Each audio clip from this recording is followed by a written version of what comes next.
I want to shift our attention to the state of Pennsylvania, where an arrest was made, of course, in this horrible case. If you're not familiar with it, Justin Mohn is the defendant here. He's accused of decapitating his father, and then he posted video of himself online holding his father's severed head. He's charged with murder. Here is a news conference from Bucks County, Pennsylvania. The district attorney is addressing the media and the citizens of that county. Let's watch.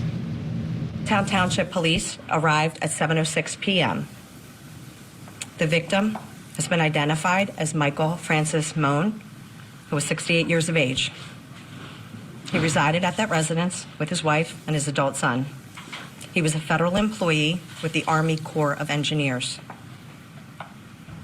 The victim's white Toyota Corolla and his adult son, Justin Daniel Mohn, were missing from the residence. Justin Daniel is 32 years of age. Police started a homicide investigation, and the vehicle was entered into NCIC. Police were advised of a YouTube video depicting Justin Mohn holding the severed head of his father, Michael Mohn. Multiple calls were received by 911. Details of the video are as follows. The video is a 14-minute and 34-second video of Justin Mohn, where it is titled Mohn's Militia. It's a call to arms for American patriots. The video appears to be taken in the same bedroom of the home where bloody gloves were found. In the video, Justin Mohn is holding a human head detached from the body that was wrapped in plastic. Justin Mohn advised that the head is Mike Mohn's head. During the video, Justin Mohn advised that Mike Mohn is in hell for being a traitor to his country. During the video, Justin Mohn provides his identity and advises that he is the commander of America's National Network of Militia, also known as Mohn's Militia. During the video, Justin Mohn advises that he is giving the following order for all militia and patriots across the USA to kill federal employees. He also ordered that individuals from the FBI, IRS, and other federal law enforcement officers, and for those that work at the courthouse, to be arrested, that all federal agents, U.S. Marshals, federal judges, and Border Patrol be captured and tortured for information, and then publicly executed. Justin divulges the home address of a federal judge and puts a bounty on his head and heads of high-ranking federal officials. He demands violence against all federal employees, but exempts state government, state governors, and state employees. The suspect's phone was pinged, and it was, again, an outstanding effort by law enforcement to work in such a expeditious fashion, pinging the defendant's phone and identifying his location. It was determined that the location was showing at Fort Indian Town Gap, a National Guard training center in Lebanon County, Pennsylvania. The suspect drove his vehicle to this location. He climbed a barbed wire fence. After he drove his vehicle past the barricades first, exited his vehicle, climbed a barbed wire fence, and entered the secured military installation. Fort Indian Town Gap Police Department were notified of the ping in their jurisdiction.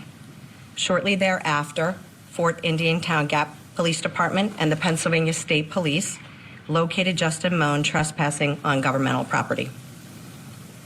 Justin Mohn was taken into custody without incident. The defendant had a loaded Sig Sauer 9mm handgun on him, and it was loaded, as mentioned, missing one round. Justin Mohn was taken into custody. The defendant stated he went to Fort Indian Town Gap in an effort to mobilize the PA National Guard to raise arms against the federal government. He also indicated that he wanted to speak to Governor Shapiro to join forces. The autopsy of Michael Mohn was conducted on Thursday, February 2nd, by Dr. Ian Hood, forensic pathologist. It was determined that Michael Mohn suffered a gunshot wound to his head and then was subsequently dismembered, and that the mechanism was the use of a knife to sever limbs and tendons, and then ultimately a machete to sever his spinal column. This investigation, again, I can't speak more highly of the work that was done by my colleagues and fellow members of law enforcement. They identified the fact that the defendant purchased a firearm the day before murdering his father. He purchased that firearm at Johnson's in Croydon, Bristol Township, Bucks County on January 29th. The defendant is a graduate from Neshaminy High School and Penn State main campus.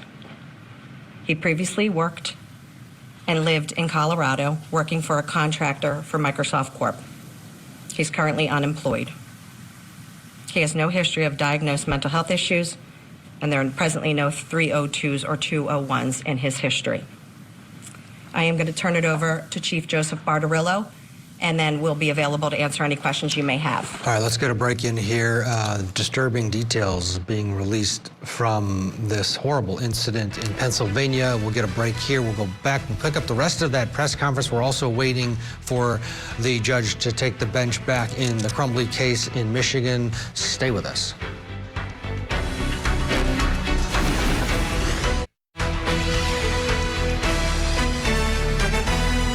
Welcome back to Court TV Live. On this Friday, we are awaiting the parties to reconvene in Michigan as the Jennifer Crumbly case moves to the final portion. The defense has rested. The closing arguments are ahead. We're not quite sure if the state is going to put on a rebuttal or if they're going to go directly to closing arguments. We are expecting everybody back at 12:45 Eastern time. So while we wait, we have been watching this press conference out of the state of Pennsylvania talking about the arrest of Justin Mohn. This is the individual who was accused of decapitating his father and then going on YouTube Live and holding his father's head for 15 minutes, basically. We heard from the DA. Now it's time for the chief of police. Let's go back to that news conference. Good morning, everyone. I'm Chief Joe Bartarella from the Middletown Township Police Department. So I want to start off just by saying that me and my entire police department, our hearts ache for the Mohn family. I know we had a meeting with them last night at our police headquarters with Victims Advocacy, and I just want to let everyone know that we will be with them every step of the way through this incredible ordeal that they're going through. And also our Upper Orchard community, which is one of our small communities within our Levittown section of our township, you know, as the whole community mourns and aches over this, that our police department will be right there with them as they recover, you know, on the road to recovery from what they've had to experience. You know, the family was very well known, had a lot of neighbors and close friends that really cared about them. So I just want to put that out there first and foremost. Next, the one thing I want to do is recognize all of the law enforcement agencies that played, you know, such a huge role in making such a fast apprehension and bringing closure to this in getting the apprehension within hours of the crime occurring. We were discussing that if Justin hadn't been apprehended, can you imagine the manhunt that would have been underway, you know, shortly thereafter, and how everything would have been focused on finding him and how the entire community would have been in a state of panic. So one of the things I want to do right now is just praise our law enforcement.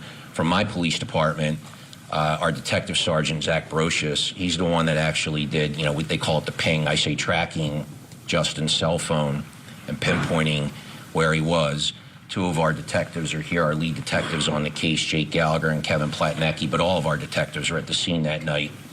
And that was our first priority, you know, getting to the scene, preserving the scene, but then locating Justin, who went quickly from a person of interest, obviously, to the suspect.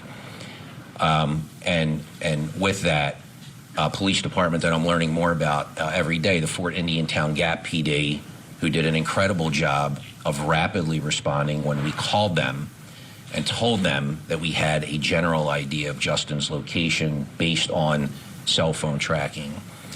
They located, Fort Indiantown Gap Police Department located his car first, and then later on, based on continuous cell phone tracking, were able to locate and detain him without incident.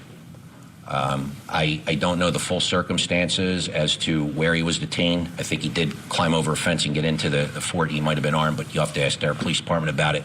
I'm very grateful to the Fort Indiantown Gap PD for the outstanding work they did in getting that apprehension as quickly as they did.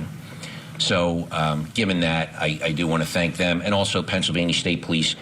And in addition to our police department, we're very blessed to work in a county where we have an outstanding relationship, and we do a lot of mutual aid and we assist each other. We're 39 small police departments, 43 law enforcement agencies, supported by what I think is the best district attorney's office in the state. So I want to thank District Attorney Shorn, Chief of County Detectives Martin McDonough, and his entire staff, and also our coroner's office as well, for their incredible support in helping us process the crime scene and being there to provide the additional resources that we needed in order to handle, what has become, a very significant event and case that's gaining, national, if not worldwide attention. So I just wanted to make sure that I thanked, everyone who supported us through this. So our detectives were on it from the start, and they're still all right, detailing this busy. horrible case out of Pennsylvania. Krista Ramey is with us, and this is one of those cases that just makes you sick to your stomach. And now this community, you can tell it's a small community, the way that they are, presenting this press conference. This is hard to understand, I'm sure, for those people. And, he bought the gun the day before. No history of mental illness. That surprised me. Your overall thoughts on it, because this is such an egregious crime against his own father. It sounds like no history of mental illness, but that doesn't mean that it was an undiagnosed mental illness or unrecognized. I also, some of the things that came to mind that I was writing down during the press conference was depravity and how polarized we are as a nation. And it made me think of the Branch Davidians and the militia that kind of arose out of that, and the hatred for federal officials, and which ultimately led to the bombing, of course, of the federal building in Tulsa. And I don't know why I'm drawing this connection, but with his the rhetoric about federal killing federal officers and federal judges and the FBI, and we've just gotten so polarized that I think that there are people that are particularly susceptible that are, I believe, mentally ill and potentially undiagnosed, that are very persuaded by the rhetoric about government officials being corrupt, and that we need to do something about it, and they can't be trusted, and judges can't be trusted. And I think that we need to be very careful of our rhetoric when we speak. And I think that we influence people like this man. And you rarely hear of a crime so gruesome, that resulted. But the rhetoric, I think, is important to think of in the context of all of this as well. Yeah, very good point. There's a lot out there, and some people are not equipped to handle it or dive into it. And it'll be interesting to see as this progresses what more information we get about this individual, 32-year-old Justin Mohn, who, of course, is now facing murder charges for the death of his father.